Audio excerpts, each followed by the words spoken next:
the Ukrainians. I mean, didn't he in this Oval Office meeting on May 23rd after the Zelensky inauguration, didn't he lament that the Ukrainians were out to get him?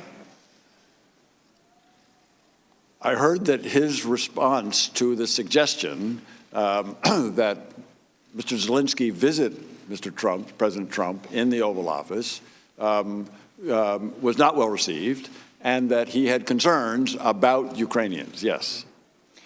But from the president's perspective, if the ambassador, the Ukrainian ambassador to the United States, one of the most influential diplomats, is penning an op-ed, certainly with the okay of President Poroshenko, the DNC consultants are conferring with Ukrainian officials at the embassy.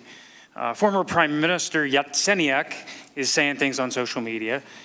Interior Minister Avakov, who has spanned both the Poroshenko and the Zelensky realm, is also saying some very unkind things on social media about the president. You certainly can appreciate that President Trump was very concerned that some elements of the Ukrainian establishment were not in favor of him, did not support him, and were out to get him. If I go to, and I'll allow the question, but are you asking? Parliamentary inquiry, are you seriously interrupting our time here? I will allow the question. I won't dock this from the time.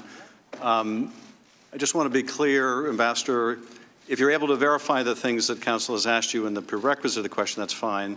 Otherwise, in questions from the majority or the minority that may assume facts not in evidence before you, you should be cautioned about that.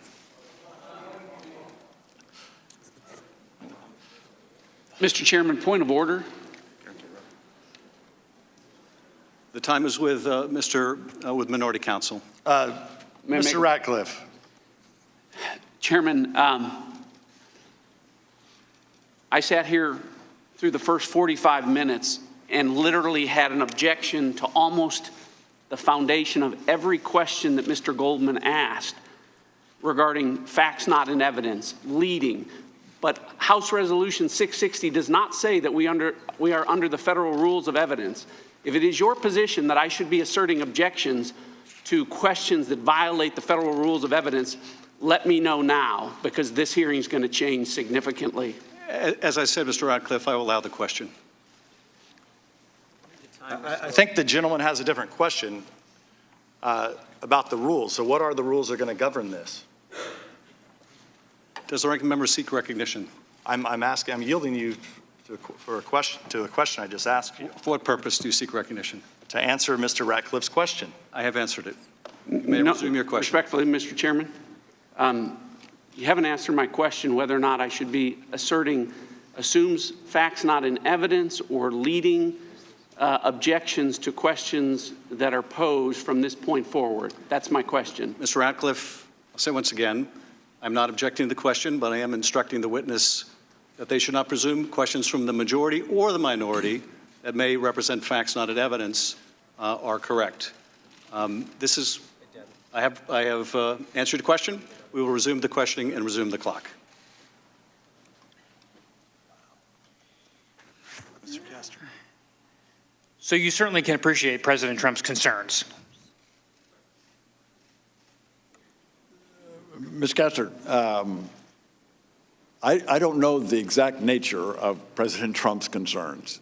In my deposition, I recall you handed me the Politico article, which listed at least 3 of the elements that you have described earlier. And you've recognized, and I have confirmed with the ranking minority member that it's first I'd heard of those and was surprised by those. I don't know President Trump's reaction to those. In the information published by Sergei Leshchenko, former Ukrainian investigative journalist, and then he was a member of the parliament, about the Manafort black ledgers in August of 2016. I mean, the very day that was published, Mr. Manafort resigned from the campaign, correct? I don't know, Mr. Castor. But certainly that gives rise to some concern that there are elements of the Ukrainian establishment that were out to get the president. That's a very reasonable belief of his, correct? I don't know. The run-up to the 2016 election, there's many facts that remain unresolved. Agreed? I'm sorry, what's the There question? are many facts relating to the run-up of the 2016 election that remain unresolved. Any further? Well, Attorney General Barr in May of 2019 tasked the U.S. Attorney for Connecticut, John Durham, to broadly examine the government's collection of intelligence involving the president's campaign.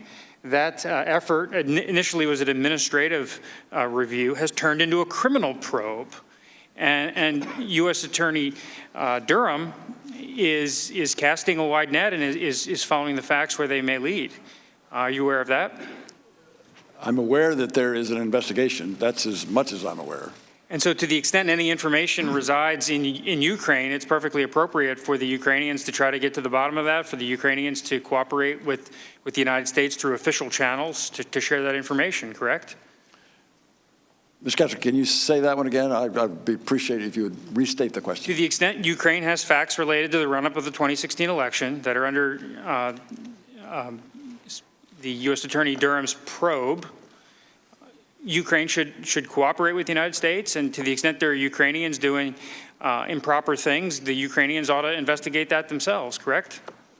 Ms. Kessler, the Ukrainian-American relations are very supportive. The Ukrainians will certainly be responsive to requests. So when the president on the call transcript of July 25th raises this with President Zelensky, and he urges that there be a connection between the Ukrainian government and the Justice Department officially, I mean, that's the appropriate way to raise an issue with the Ukrainian president, correct?